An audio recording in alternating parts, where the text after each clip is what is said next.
Look what I just got here.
Mike asks, hi, Andreas. I store my crypto on a ledger. Listening to Trace Meyer this week has me concerned that this is not safe enough. Trace says you need Bitcoin Core for network validation, Armory for managing the private keys, and a Glacier protocol for standard operating procedures, and a Purism laptop for hardware. What is the gold standard for storing crypto for non-technical people? Is a hardware wallet good enough? And if my crypto has been on my hardware wallet for a year now, is it more or less likely to be hacked over time? So here's the thing. The different audiences, different groups of people are going to have different risk models, and they're also going to have different tolerance for technical complexity. And the important thing to realize here is that technical complexity is part of the risk model, meaning that if what you're trying to do with security is more technically complex than your level of skill, you introduce a very serious risk that you will lose your crypto, not because it's stolen, but because your ambition for technical excellence exceeded your skill level for technical execution, and you frankly messed it up. And this applies to every level of technical expertise. And there is always a higher level of security you can achieve by adding a bit more complexity. Security is not an on-off thing. It's not, it is secure or it is not secure. There is no gold standard for security that applies for everyone. There is a sweet spot where the risks that you face from external factors, from the adversarial model that you have identified, where you understand who might be after your crypto and under what circumstances they might access it. The risk model you have for resilient long-term storage, and also you should be thinking about inheritance and how your loved ones will deal with this if something happens to you.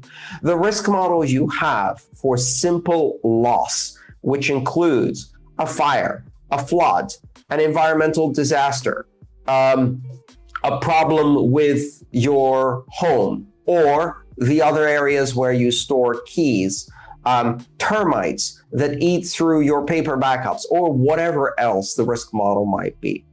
And then you balance that against your technical skill, and you find which of these risks you can eliminate in a way that both you and the people you will designate as helping your loved ones recover your crypto if something happens to you can execute that technical plan flawlessly. That's the sweet spot. So Trace's sweet spot is Bitcoin Core for network validation, Armory for managing private keys, Glacier protocol for standard operating procedures, Purism laptop for hardware. Other people have a higher sweet spot. Maybe, for example, for Coinbase's cold storage, they use a Faraday cage. They have a room that is lined with an electromagnetic shield so it won't leak RF. And other people use nothing, right? So there's a range here. What Trace is doing is identifying his sweet spot based on his technical level of expertise and the people around him that he has able to assist him and others if the need comes. He's also balancing this against his lifestyle and where he lives and what access he has to secure locations to store his keys, et cetera, et cetera, et cetera. None of this is going to be the same for you. You have to figure out what is right for you. For 99% of users, this is not right. And the reason it's not right is because 99% of users of crypto do not have the technical expertise to execute on a plan of this complexity. As a result, what they will do is they will overextend and underachieve on technical execution, and they stand a much bigger risk of losing crypto because of key loss than having crypto stolen because of an external adversary. Your own lack of technical expertise and your overambition in execution is going to cause you to lose your crypto, not some nefarious hacker. Having said that, what can you do that is practical? If you have your crypto on a hardware wallet, that is a fairly high level of security. The important question then comes, where is that hardware wallet backed up? Where are those backups stored? How are those backups stored? And do you have additional layers of security? For example, if you have a hardware wallet with a PIN, then the hardware device itself is somewhat secure, but it's still vulnerable to physical attacks, meaning you have to secure the physical location where you have that hardware wallet. A wall safe, floor safe, or even a hidden compartment where you can hide your hardware wallet is often enough security if people don't know that you have crypto. If people know that you have crypto and they know where you live, then you have a slightly higher degree of risk, and you need to account for that. Now about the backups. Writing 24 English words on a piece of paper with your own handwriting is probably the most resilient way you can back up your hardware wallet. You have to protect that seed. And most people are very worried that someone's going to break in, identify what the 24 words are, and steal their money. That's not the biggest risk. The biggest risk is you lose it, you forget where you put it, you didn't do the backup in the first place, it got moisture, that's going to be a real problem. Paper gets wet and it gets destroyed, the ink bleeds, whatever. Or you had a fire, termites, or some other natural disaster that destroyed your only backup. So you can protect against many of these risks. Step one, create another layer of protection. Make a passphrase on top of the seed so that you have this additional layer of security. You still need to back up your passphrase, because if you pass or are involved in an accident and you're the only one who knows the passphrase, then that is a point of failure. Your crypto is lost. It would be very difficult to brute force. A simple 4 to 6 word random English word passphrase is sufficient if you physically protect your seed from disclosure. I would also add important measures. Make 2 or more copies of your seed and store them in geographically distant locations. The seed on its own without the passphrase is not sufficient to break it. Take that paper seed and laminate it so that it is protected from moisture, which is the #1 risk. Then put it in a tamper evidence sealed envelope. You can buy these by the hundreds from retailers.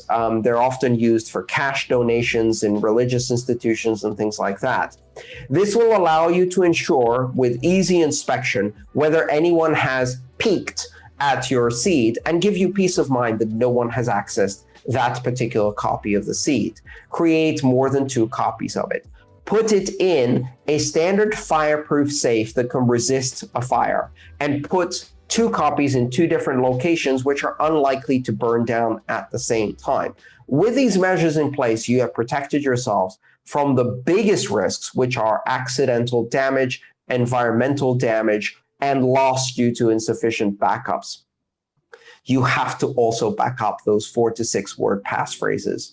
Write those down on paper, laminate those, put them in a tamper-evident envelope, store 2 or more copies in 2 or more different locations from where their seeds are.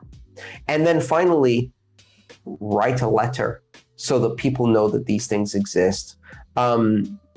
And coordinate with your family so they know that these things exist, but they can't easily access them and take away your crypto. For most people, the simple Stone Age technology of paper, pencil, with a little modern addition of a laminated sheet so you don't get moisture damage, and a simple, cheap plastic envelope that makes it obvious if someone has peeked at your seed is sufficient. You do not need to go to the extremes and the technical complexity of Glacier protocol. And here's the problem. When people give advice like this, when they say that if you don't achieve this level that I feel confident at, you are not secure, what they're doing is not encouraging people to achieve better security.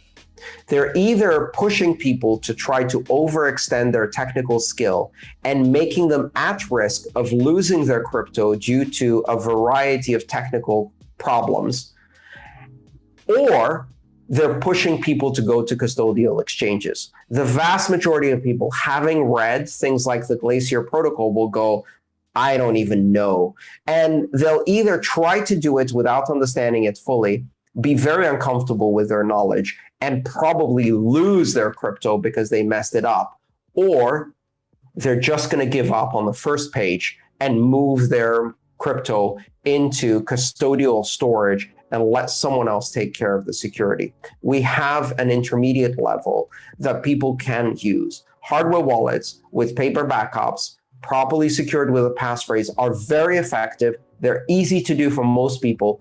And if you follow the instructions and don't try to improvise, don't try to do things like cutting up your seed into groups of words and sprinkling them in different locations. Don't try to use overly complex passphrases, or take the words, put them in a file, encrypt that file with PGP, store it on Drop, and none of that. Old-fashioned, low-tech, paper, pencil, protection from water, protection from fire, multiple redundant copies, second factor passphrase. That is achievable by most people. Mike, your crypto's fine on the hardware wallet. It won't get hacked. It's not more likely to be hacked now than it was any time in the past. 99% of the attacks you see against hardware wallets, you read about in academic papers or you see at academic security conferences, require physical access to the device. And even then, they don't work if you've updated your firmware correctly. And more importantly, the biggest risk you face, Mike, is losing your crypto because you didn't properly back up your hardware wallet, or because you tried to follow a set of instructions that started with obtain the Unobtainium Linux distribution and install on an air-gapped Faraday cage protected supercomputer in an underground bunker, and you went hands up and put your money on Coinbase.